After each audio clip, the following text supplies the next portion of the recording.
Welcome to day 15 of the Crafty Advent Calendar. This is our last day of cooking and the final cookies, although we may put in I think Grayson on their own is going to make some molasses orange or molasses cookies. But we're not putting that one on camera, just this one. This is the last on-screen cookie that we're going to do. This is the rock cookies that I've been talking about ever since we started this Advent calendar thing. Advent cooking and crafting. I made candied lemon and orange peel, and guess what's not in this recipe? Because apparently one's memories of things and actuality are never the same, like last night when there was coconut in my chess pies. Now, I'm glad I did it because I think that coconut is flippin' delicious in there. But my aunt says, nope, never remember, she doesn't remember coconut in those things, but put the coconut. These don't have candied lemon or lime, but what it did have was candied cherries. And I'll talk about the candied cherries because I did make candied dried cherries, and we've already discussed next year we're going to pick cherries in season, which I believe is July around here, and we'll make our own candied cherries ahead of time next year. We'll probably also have this recipe, but I'll let you know when we're done because I can't remember. It's been at least 8 to 10 years since I made this recipe. So there's a lot of water under the bridge. The first time I had this, I don't remember it being at my grandmother's house growing up, but this is an old recipe from my family. The first time I remember having it is that in non-COVID days, my aunt has a Christmas Eve party at her house every year. And we used to drive up through the Tri-Cities to my parents' house, and we would stop there on Christmas Eve and hang out. And so the first time I had these was at her house during her Christmas Eve party. She gave me the recipe and I have made them off and on ever since. I love them, but waistline being what it is, I usually try not to make too many cookies, if any, during the holiday season. But this year we're going all out. And you should see the number of tins that are sitting on my dining room table right now. So the first thing you have to do is measure out all of the nuts and all of the dried fruits. And these are measured in pounds. So this is a mixture of, for us, pecans and hazelnuts. It's written down as filberts on here, but we call them hazelnuts. And if any of you know why these particular nuts have that name, tell me. Because I'm not sure why filberts and hazelnuts are two so far different names for the same nut. The reason we're sticking to two is that Grayson is allergic to walnuts and my other daughter is allergic to almonds. And those are the other two nuts in here. So I'm just loading up, doubling the two nuts that nobody's allergic to. That's why we're going that way. And this will be in the info below. We also need candied fruit, and it's candied cherries, candied dates, just dates, because these suckers are candied right off the tree. Dates chopped up, a little bit of candied pineapple, raisins, like by the pound, raisins, and then I put in currants because they're just baby raisins. So because I'd used up all our raisins in the other recipes, I had just enough currants left over for this recipe. So saves me some chopping, I gotta say.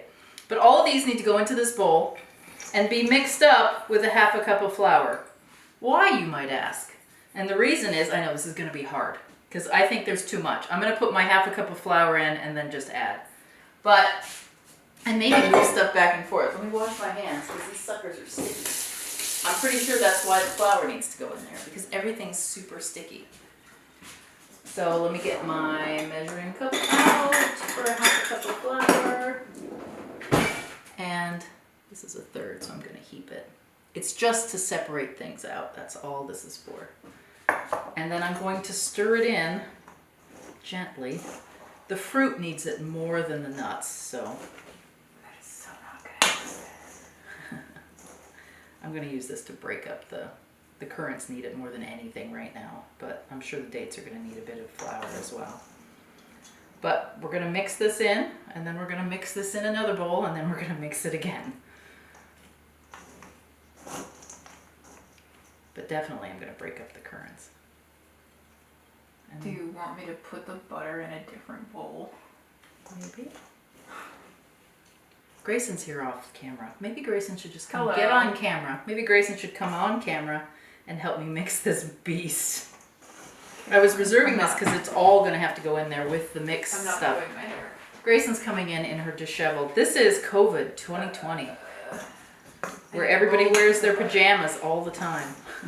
We don't wear our pajamas. But sometimes we don't fix our hair pretty or put on our makeup and so on and so forth. I don't think that bowl will help, but maybe. I guess we could mix. I'm just going to put the butter in it.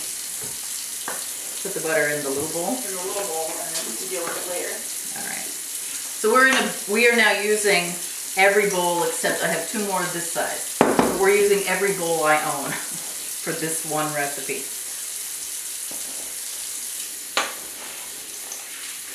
It's amazing how the flour disperses though. All right, I'm gonna try and get some of the cherries on top here and see if I can just get a little bit of mixing going with this. But we're probably gonna move to our bigger bowl here. I think that's the only way it's going to work. This is so sticky. These cookies are so good, let me tell you. I only make them every once in a while. Now, the good news is too with these cookies is they go in the freezer, and I think that's almost why they're so good. Because when the holiday is over, You get to eat them until you get to eat July. some cookies until all summer long. They like last in the freezer forever. And so it's this, It's a little bit of Christmas that goes further than memory. Let me get that out. All right, here's what I'm gonna do. I'm gonna dump this in to this bowl. We're moving up. We're moving up to a bigger bowl. Will that be enough? Nobody can tell. We don't know if it'll work. There we go. And then I'm gonna pour some of this in, but not all of it. Because look, there's plenty of flour going with it there. And we'll mix this, and we'll just mix back and forth until we can. All we're trying to do is get the fruit unstickified. And those dates are squishy. Yeah. That is the one thing. So I went and got these dates fresh in Palm Springs when we drove home from Arizona. Well, and it's not Palm Springs, it's like some town just south of Palm Springs. If you keep well, the way it's built up, I think we ended up in Palm Springs driving out of town because it was that close. But fresh dates are really squishy and sugary and they're delicious. However, they're squishy. And by the time they get to us, if we just buy them at the grocery store, we can buy medjool dates, and these are medjool dates, the good kind. By the time they get to us, they're kind of dried out and crunchy. There, I'm just gonna keep mixing just to get these dates dispersed. I'm pretty sure in order for us to finish this, we're gonna have to dump it out on the counter to mix it with our hands, because it's a lot. This is the recipe, so goodness knows where this recipe came from.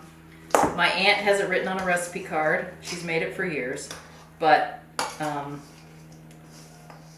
it could have come out of a newspaper. It could have been a friend at a cookie exchange. I know in the 60s and 70s and 50s, my grandmother was quite the socialite in Findlay. She did card club. She had card club once a month, so they played pinochle once a month with her lady friends, and they would rotate who hosted the party. And, you know, whoever was hosting had to make baked goods and cookies, and they shared stuff. I don't know if they had like a Christmas party. They may have.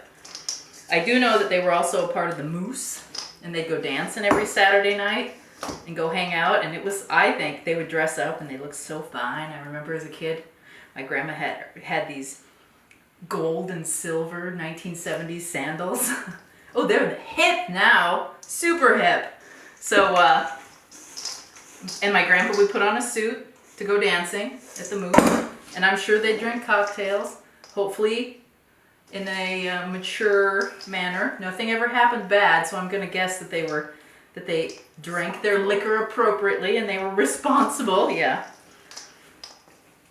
But if I was staying at their house and they were heading out to the Moose, I'd spend the night at my Aunt Sally's house And of course, all the kids. You know the kids. You have the young aunt, and she had, for a period of time, I remember staying at her house before she had my cousin John, because he's a bit younger than I am. So it was, you know, you always love your aunt more than you love your parents. They make you do stuff and be responsible and not say stupid and things like that. Yes, Keela. Of course, I heard from my third daughter that they watch these videos.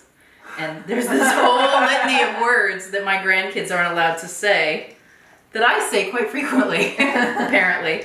Because I'm trying to remember what it is. You're not allowed to say stupid or shut up. I think those are the two words that, not okay. I just said them both. Scandalous. Scandal. I know my kids are going to get mad at me now. All right, there's still more flour in here. In fact, it's soaked it up. The bowl is big enough. The bowl is big enough, but is the bowl big enough for the entire rest of the cookies? No. Yeah. So we're definitely going to be making these on the counter. Oh, it's barely big enough. Oh, We're going to have not quite. Well, as stuff comes out. I'm glad I did it a little bit at a time though, because this is hard. I think I'm going to guess that this came from like a bakery. Yeah. Because this is a metric ton of cookie. I wish I had one of those Hobarts right now. Once every 8 years, I need a Hobart in my kitchen. Now, I would imagine, if you see there's little bits of red and green, and if I had used the, not my favorite, colorful... The store-bought candied cherries. The store-bought candied cherries, this would look very festive. Healthy, I don't know. Not so much. So it's sugar, so it's probably not great, but we're just trying to do a little bit to make this not quite as detrimental to our health as we normally would. So I've amped up the ingredients just a little. You know the Christmas. 50s. It's COVID Christmas, yeah. Let's just do things with a little bit of a Let our conscience. go a little bit, but we're gonna do things with a conscience, but still enjoy it. All right, so nuts with a half a cup of flour. That's done. Then we create our cookie base, and I'm just gonna use this bowl. It's fine. It's gonna all end up together. I'm gonna wash my hands because those dates are sticky as nobody's business. Okay, new towel after 3 days. You may have noticed I was using the green one. We finally decided it was time. Okay, let's put those nuts in there. All right, the rest of this, and it's amazing the recipes I have from my grandmother and my aunts. They basically give you a list of ingredients and a baking amount. I happen to remember to do this, well, and it says, here is the entire instructions. Cut fruits and nuts except pecans. Oh, I cut the pecans and walnuts, but I cut them a little bit. Reserve half a cup of flour for fruits. That's it, reserve it. I happen to know that's what it's for. When I write this up for you guys in the info below, I'm going to include a little more instructions, at least how I do it. All right, add vanilla as desired. I put in 2 teaspoons because there was no amount of vanilla in the instructions. And then it says, throw it on a baking sheet and bake at 325 slowly. Does not tell me how to mix these together. I'm going to guess that there will be some creaming of the sugar and butter. I'm going to guess that I'm going to blend my flour that remains, and I'm going to put this in here, which is 5 cups of flour minus the half a cup over there, so this is 4.5, with my salt and my baking soda, which is 2 teaspoons of each. I'm going to mix my dry ingredients together, and I'm going to get a new spoon out because everything's sticky out there, and I'm going to blend these together. And my grandma never used to sift her flour, so I'm not going to do it. If I were making candy or if I were making something where I was really worried about it. it's a fairly dense cookie. It's called a rock cookie. I wouldn't worry about creaming your butter and sugar until fluffy or sifting your flour. Well, I'm not going to make the same mistake I made with the last set of cookies where my first batch flattened out. I wouldn't undermix it, but Remember the last video, the Russian tea cakes recipe where I put in notes, trust me, use the mixer? We're going to be using the mixer in just a minute here. So I've mixed my flour, baking soda, and salt. That's the dry ingredients. Here is my sugar. I'm going to cream in the butter and the 4 beaten eggs, which are here, 4 beaten eggs, and the half a cup of cream. So we'll do that next. I've broken my 4 eggs into this bowl, and I'm going to beat them. And actually, I'm going to put my half a cup of cream and mix it in here as well. Let's move some of this stuff out of the way. In fact, we don't need that at all. There, and this can go.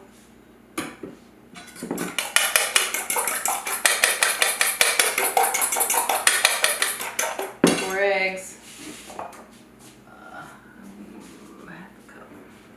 Half a cup of cream. It's one of the rare recipes that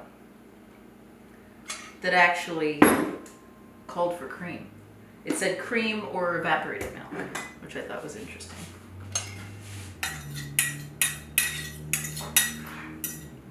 Oh, and you know, it's always about halfway through the video that the dog walks in every time. I don't know what I'm doing about halfway through. He decides it's time to make sure I'm doing okay in here. Meet Atlas, the grand dog. Are you coming, Atlas? Atlas, come here. All you'll ever see of him is his creeping through here because he doesn't like the floor. It scares him. All right, egg mixture with cream. 2 cups of butter, 3 cups of brown sugar. Put the butter in, and we're gonna cream it with the mixer. Remember the Russian tea cakes? Yes.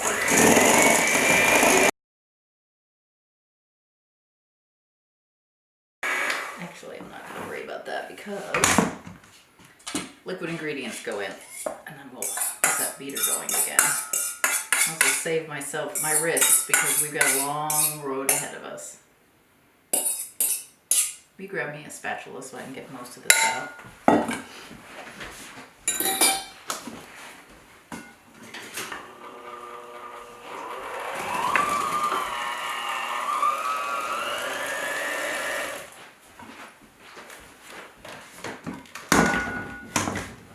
You get the spatula? There's stuff on it. Oh, okay.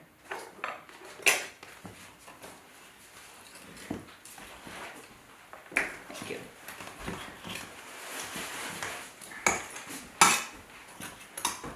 My sugary stuff out. This is a very dry dough. It's going to need to be because this is a small bowl full of dough to encompass all that. There. I'm going to just grab my spoon for a moment and hand blend just a little bit so we don't have milky egg flying all over the room.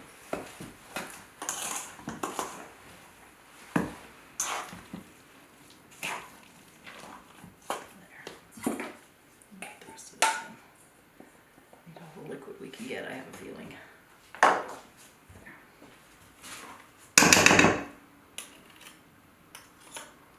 I may very well not have done this the last time because there are no instructions, so I really can't tell you what I did.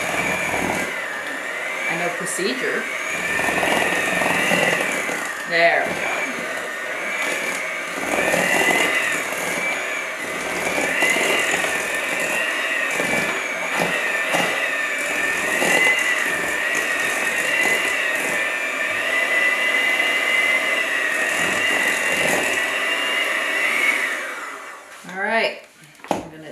So you can see it.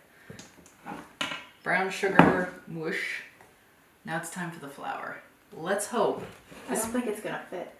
That's true. Let's do it the other way because that's a little bit bigger bowl. I'm not sure the beaters are going to do the job here, so we'll see. This may, again. Do you want a wooden spoon? Let's start. No, this is quite squishy. Okay. But it won't be once it gets. No, after this, flour. It's not going to be great. And we may need a wooden spoon or even a metal spoon.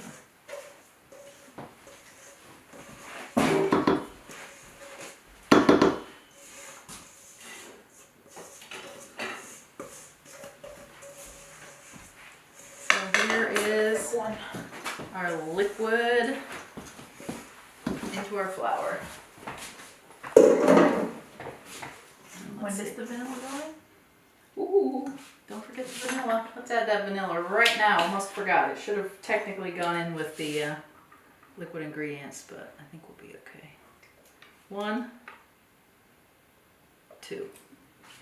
I only am doing 2. It says to taste. What does that mean? I know. What does that mean? They didn't give us an amount, so I went with 2 because everything else came in 2s. Oh, cinnamon too. We need the cinnamon. Can you grab me the cinnamon? We have a lot of cinnamon. It's 2 teaspoons of cinnamon as well. I didn't set up my mise en place adequately enough for this scenario here. And I've just got my teaspoon wet, so we're gonna have to get a teaspoon.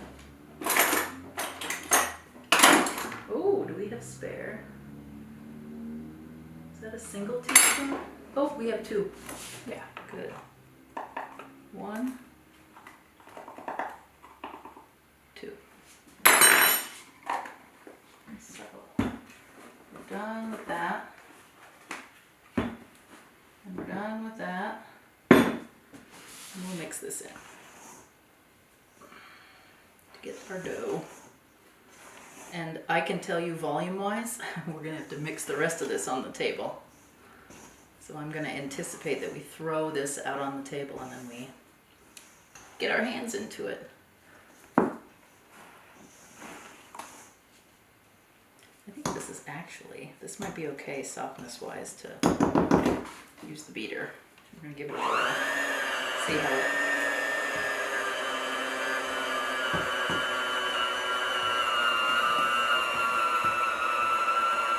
At least for a while.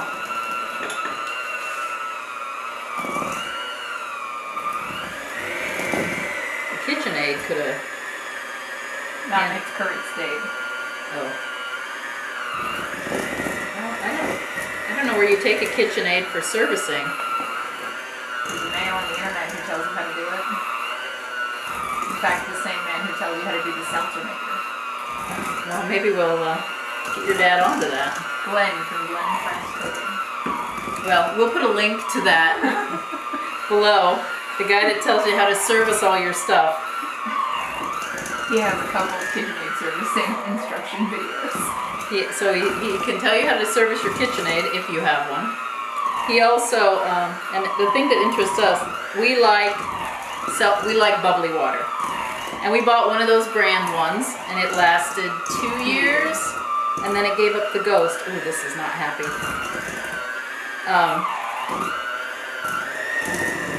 Mom. Okay. No. Yeah. We gave this little cheapy mixer too bad of a workout. It's not happy now. It needs a rest. Or it might be done. I hope not. No, I mean it might be done for. Alright, let's pull these out. There and there. And we'll put this guy over here to rest. Let's hope it doesn't combust. If it starts smoking, we've got a problem. Yeah. I think we worked it too hard. I like it though that we're partially blended here, so it's not going to be as much work to get the final. Although, man, I might have to break out my fingers. Not my favorite thing. Definitely use the wooden spoon. We don't need to break another spatula. We went to the store last night, and there was some testing that went on the spatulas on display to see if there was one that would measure up to the blue. Never. Didn't happen. There was no adequate spatula. In fact, it was completely rejected, even though we could use some new spatulas. We're never gonna find one. Well, no, but you guys outright said too soft. They're all too soft. I like soft ones.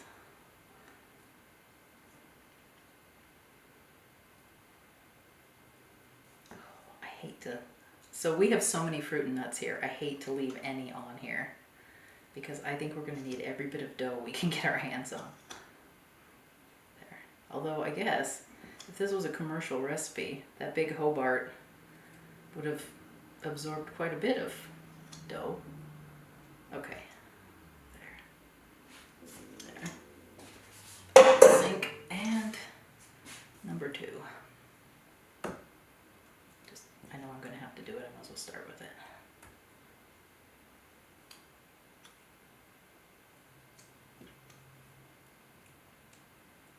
Come on out.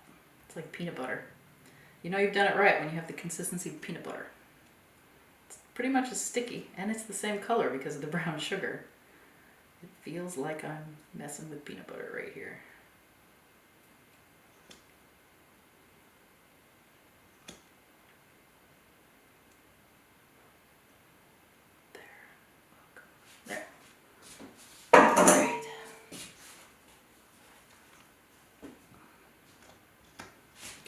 hands.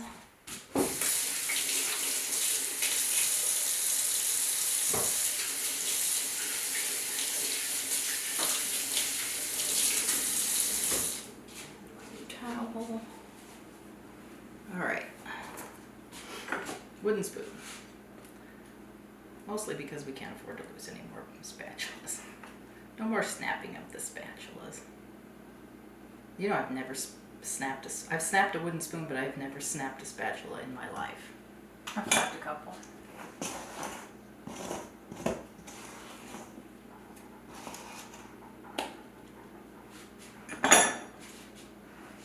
Just get most of this off the edge.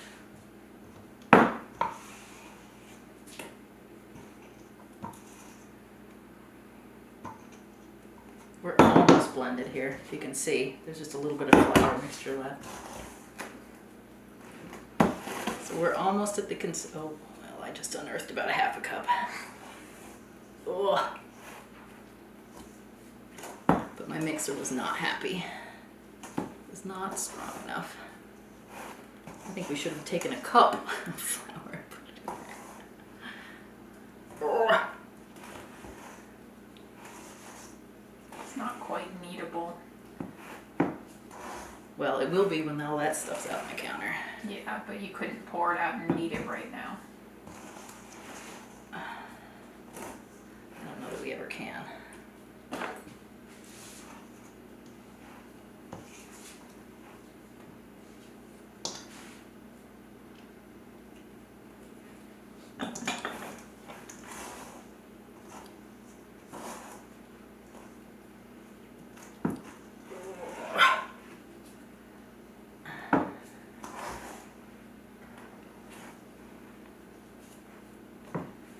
All right, I'm gonna throw very muscly.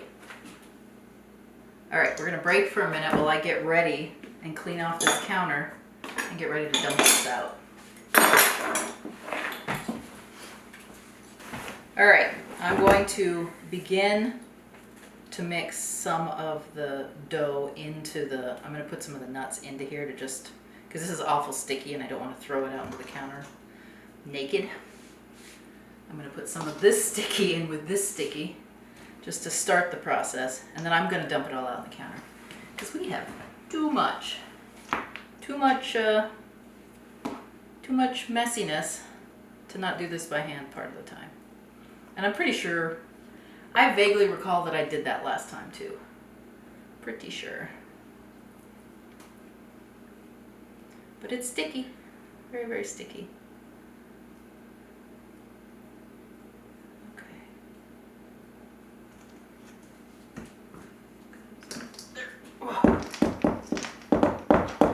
More nuts, less fruit. There. Yeah, it's very heavy. We're gonna go for it. With my hands the way they are, pushing a spoon is really difficult. So I'm gonna just put a little flour down to save my counter a little bit. Yes, it will dry this out a little bit more, but we're using the einkorn flour again, and one of the things I know is it's not very good at taking up liquid. So I think a little extra won't hurt us. There's that pile. We have the Herculean problem of getting that pile mixed into this pile. And it's going to be hand kneading. I hope that my aunt, when she watches this, will give me advice as to how she does it, because I doubt that she has a bowl big enough for this job. I don't think anybody does. Not in a home situation. There. Ooh. Ooh. There's more in here. Ooh.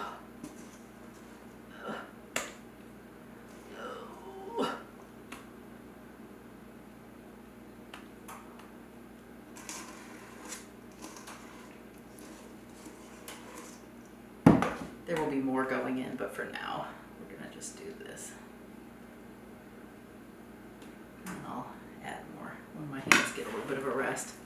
Not that I'm sure this is going to provide that opportunity.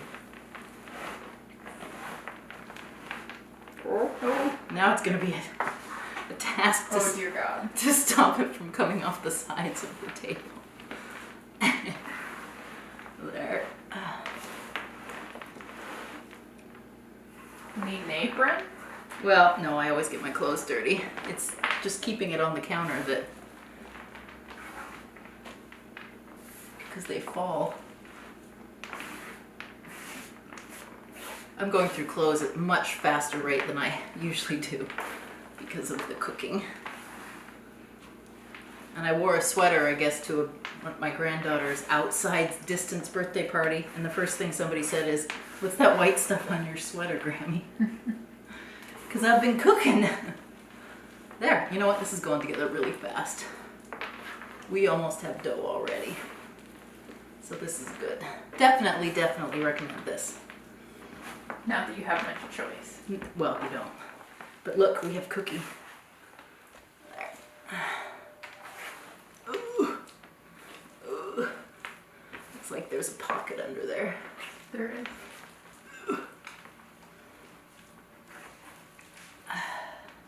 Would you come and sacrifice your hands to scrape what's left in the bowl out?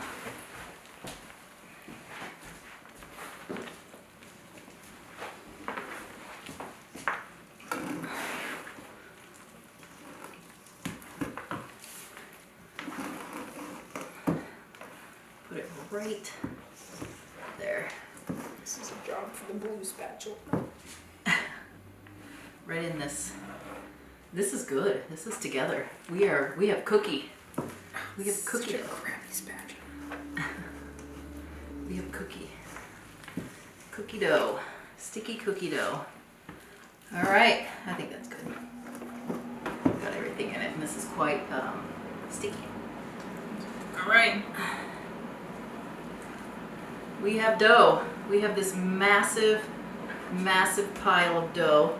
Just so you know, I did clean this counter quite thoroughly before I started this process, so you are safe in that. Well, you're not going to eat these, so we are safe in that. All right. Now, all we do is scoop these into little balls, bite-sized balls, which means more, onto the cookie sheet. Cook them at 325 for, and I'm going to use a spoon, or I'm going to try my scoop, my cookie scoop. 2 tablespoon cookie scoop, and if it works, great. If it doesn't work, then I'll just use a spoon. Oh God. Oh no. Yeah, get it. Put your mask on. I'm gonna wash my hands. Turn off the camera too. I don't know who did our door. Who expects a visitor?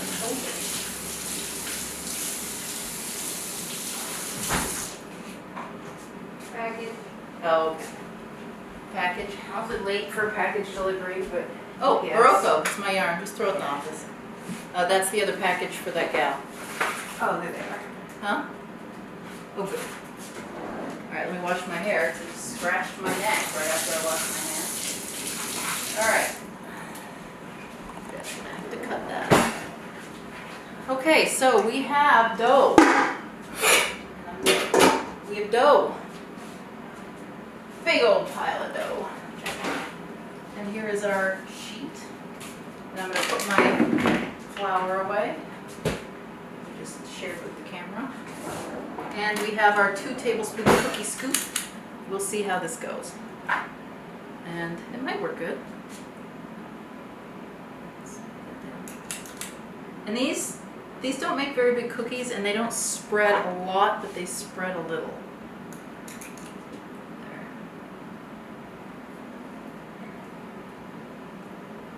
They will not be round. They will be Home's Funny cookies. When this mound gets small enough, I'll throw it back in a bowl. And then we can keep it in the refrigerator between rounds. Because we're going to be, like last night, where I made 7 batches of cookie dough, or of pie crust. We're going to be making a lot of batches of cookies.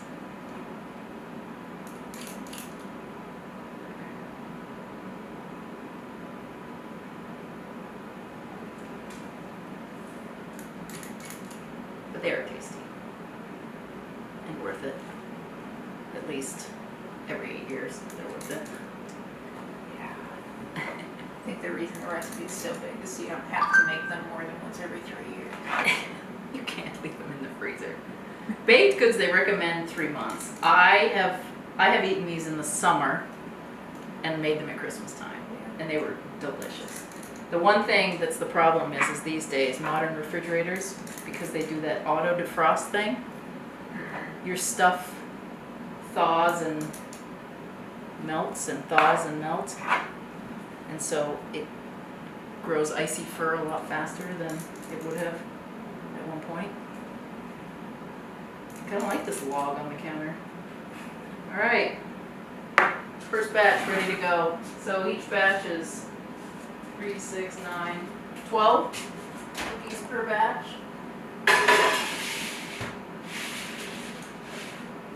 There. And they don't even say how much they bake. Bake until golden brown. I'm going to put in for the timer. Oops. I think I hit the clock. I may have just screwed up our time. I'm going to put in 12 minutes. It's probably 325. Hang on, yeah. Did it turn itself off? Just press cancel and restart. Yeah, let's try that again. There, start. Timer. 12 minutes. 12 minutes. And then I'm going to just get ready, get another sheet ready. We will stop here because this is going to be a lot of cookieing, and show you photos at the end, or maybe show you as it comes out of the oven. So last night we did not manage to do that. I think the time before we did. Let's see how close these need to be.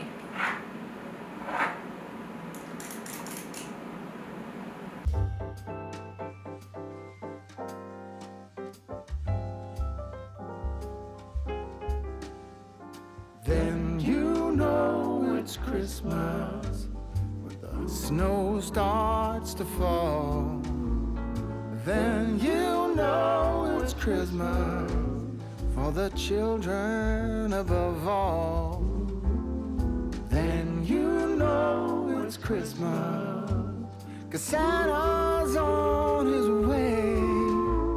We'll stand under the mistletoe, and then it's Christmas Day. The joyful times we witness forever stays with us. Soon Rudolph hears his whistle and gathers all his friends. When Santa and his missus wraps the final gift, you know it's time for Christmas for each and every one.